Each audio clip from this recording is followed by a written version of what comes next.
Hi guys, welcome to another episode of What Stock, where I tell you what stock I'm buying next and why. This week, I've been looking at the world of VR, and there are some great things happening, like Facebook, Sony, and HTC fighting to get the best VR headset to the market, to the not so common things like GoPro developing a VR player, and Tencent rolling out VR into the WeChat platform. The industry is growing quickly, and there's loads of ways to get exposure to it. But there's only one company I'm investing in to make that happen. Before I tell you who that is, make sure you hit the subscribe button and click that bell so you never miss a What Stock video. This week's stock was incorporated in 1993, developed the world's first graphical processing unit in 1999, and was named Forbes' Best Company 2007. Can you guess who it is yet?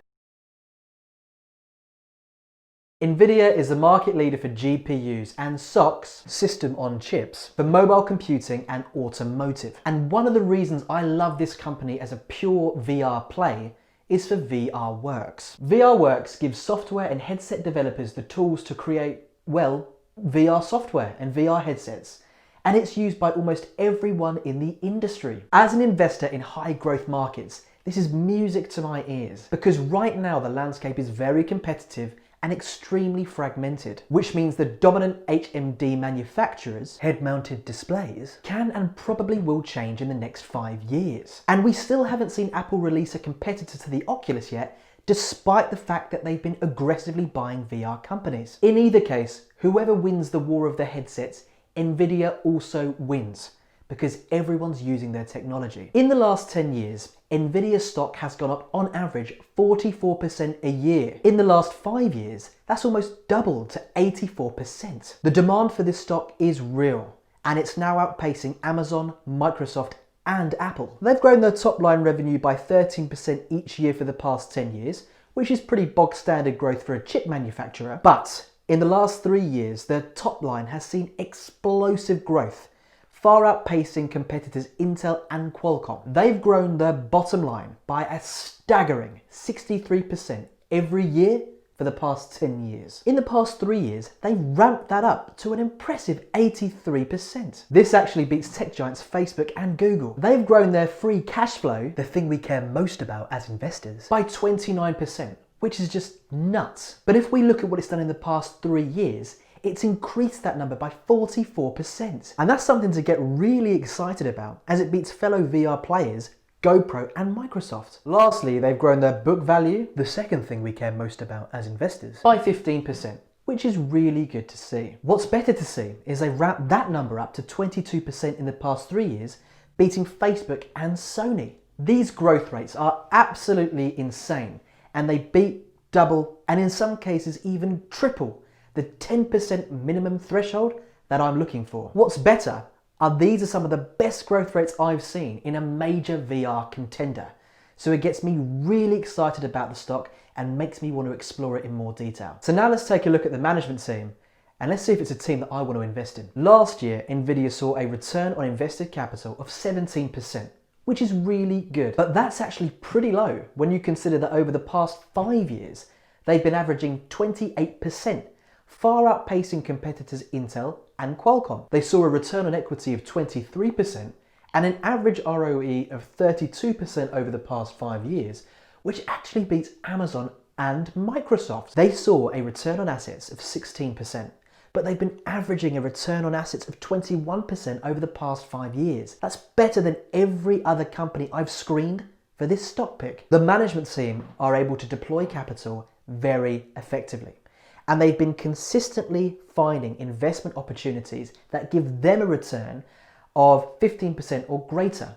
And that's a return that I would like to see in my own personal investments. Now, to answer my previous question, that is a management team I want to invest in. In 2019, Nvidia saw a gross margin of 59%. That's epic, and exactly in line with their 5-year average of 59%. How consistent is that? This far surpasses the 20% threshold I have for this statistic, and beats monster gross margin players Google and Apple. They saw an operating margin of 21%, which doubles my minimum 10% threshold for this statistic, and is very much in line with the 25% operating margin they've been getting for the past 5 years. This blows Qualcomm and Sony out of the water. They saw a net margin of 24%, which get this, is 5 times greater than the 5% return on this number that I want to see. And it's in line with their 22% net profit margin that they've been averaging for the past 5 years, and inches just ahead of Microsoft and Intel. Nvidia has some pretty tasty margins.